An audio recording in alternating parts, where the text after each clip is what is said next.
የኢትዮጵያን የኢንዱስትሪ ህዳሴ አብስሮ በቅ ያለው የኢትዮጵያ ታምርት ንቅናቄ ዛሬ በዘርፉ የሚታዩ ማነቆዎችን በመስበር ተጨባጭ ድሎችን እያስመዘገበ ይገኛል። የኢትዮጵያ ታምርት ንቅናቄ ሲታለም ግልጽ የሆኑ ሀገራዊ ግቦችን በማንገብ ነበር። የዘርፉ ዋና ዓላማ የሀገር ውስጥ አምራች ኢንዱስትሪዎችን ተወዳዳሪነት በማሳደግ ምርታማነትን ማሳለጥና የኢንዱስትሪውን ዘርፍ ለሀገራዊ እድገት መሪ ሚና እንዲጫወት ማድረግ ነው። ይህ ልምምድ በምስራቅ እስያ ባሉ ሀገራት በ1960ዎቹና 70ዎቹ የሀገር ንቅናቄ ተደርጎ እንደ ጨርቃ ጨርቅ ያሉ መሰረታዊ የፍጆታ ዕቃዎችን በሀገር ውስጥ ለማምረት ተሞክሮ ውጤት ታይቶበታል። ስኬታቸው የመጣው ግን የሀገር ውስጥ ገበያን ብቻ በማርካት ሳይሆን ምርቶቻቸውን ለዓለም ገበያ እንዲበቁ በማድረጋቸው ነው። ይህን ደፋር መንገድ ደፍራ የገባችው ኢትዮጵያ ይህ እንዲሳካ ግን በንግግር ብቻ ሳይሆን ከፍ ያለ ሀገራዊና መንግስታዊ ቁርጠኝነት የታየበት እርምጃን አሳይታለች።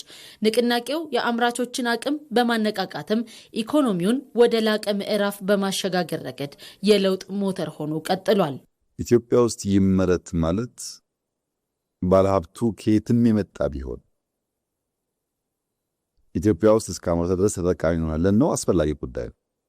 ኢትዮጵያ ታምርት ግን ልጆቿን በስፋት ወደ ምርታማነት ወደ ጥራት ታስገባ ግን ማለት ኮሮና ቢመጣ የማይሸሹ አግዋ ቢሰረዝ የማይሸሹ የኛ የሆኑ ሰዎች እናበራክት ማለት ነው።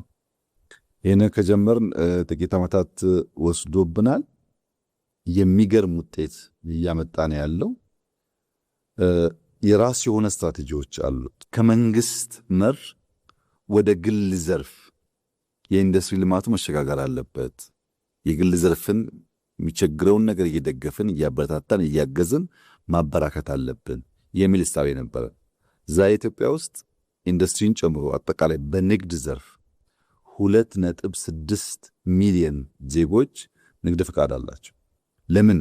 የግሉን ዘርፍ በብዙ መንገድ ወደ ስራ ወደ አምራችነት እንዲገባ ፑሽ ማድረግ ሲጀመር ማለት ነው። ባለፉት ዓመታት በዘርፉ የተመዘገቡት ውጤቶች ለውጡን በተጨባጭ የሚያሳዩ ናቸው።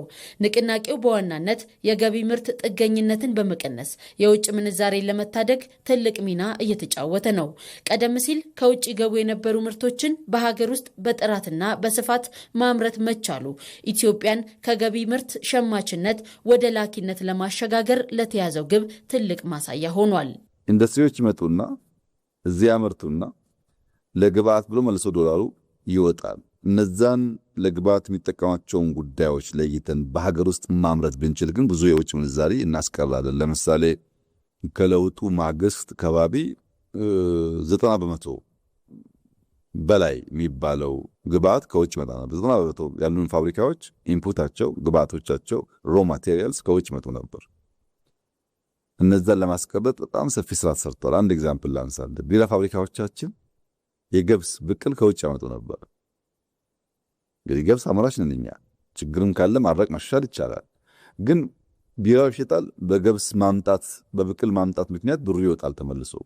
አሁን 100% የገብስ የቢራ ብቅል ኢትዮጵያ ውስጥ ይመረታል። ለምሳሌ ለልብስ ስትወስድ ቴክስታይል ለዛ አለያል ዩኒፎርም ከውጭ ነበር የምናመጣው። የመከላከያ የፖሊስ ዩኒፎርም ከውጭ እናመጣ ነበር። አሁን 100% እናመርታለን። ለውጮችም ዩኒፎርም እንሸጣለን። አሁን $3.6 ቢሊዮን እናወጣባቸው የነበሩ ጉዳዮች በአገር ውስጥ እናመርታለን። ይሄ ማለት ለውጭ ምንዛሪ የምናውለው ወጪ ቀነሰ ማለት ነው። የኢትዮጵያ ታምርት ንቅናቄ የኢኮኖሚ መዋቅራዊ ሽግግርን ለማፋጠን እንደ ዋነኛ መሳሪያ እየታየ ነው። የዘርፉ ተዋናዮችም መንግስት ያመቻቸውን ማበረታቻዎች በመጠቀም ለኢኮኖሚ እድገቱ የበኩላቸውን አስተዋጽኦ እያበረከቱ ይገኛሉ። ይህም የኢትዮጵያን የብልጽግና ጉዞ እውን ለማድረግ የራሱን ትልቅ አሻራ እያሳረፈ ነው። ከ800 በላይ የተዘጉ ፋብሪካዎች ስራ ጀምረዋል። 800 ፋብሪካዎች ተሰርተው ግን ተዘግተዋል፣ ስራ አይሰሩ። የሚቸግራቸውን ነገር በመደገፍ ብቻ ወደ ስራ እንዲገቡ ተደርጓል።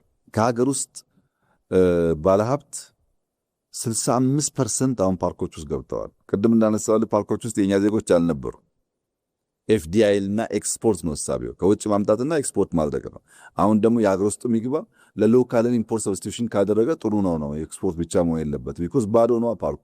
ገንብተው ባዶ ሆኖ ሳለ ስንት ምርት ልታመርት እየተገባ ኤክስፖርት ብቻ ነውና አትገቡም ብለህ ባዶ መታቀፍ ትክክለኛ አካሄድ አይደለም። አሁን 65% የኛ ዜጎች ናቸው በፓርኮች ውስጥ ያሉት። የራሳቸውን የገነቡ አሉ፣ በእኛ ፓርኮች ውስጥ የሚሰሩ አሉ።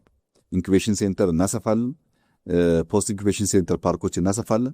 ኢንዱስትሪያል ፓርኮች በሀገር ውስጥ ዜጎችና ባለሀብቶች እናስፋፋለን። በየቦታው ምርትና ምርታማነት የሚያሳድጉ ስራዎች እንሰራለን። ይህ እሳቤና ውሳኔ ሀገርን ከአስመጭነት ወደ አምራችነት የመቀየር መርህ ተጨባጭ ውጤት የታየበት እርምጃ ነው።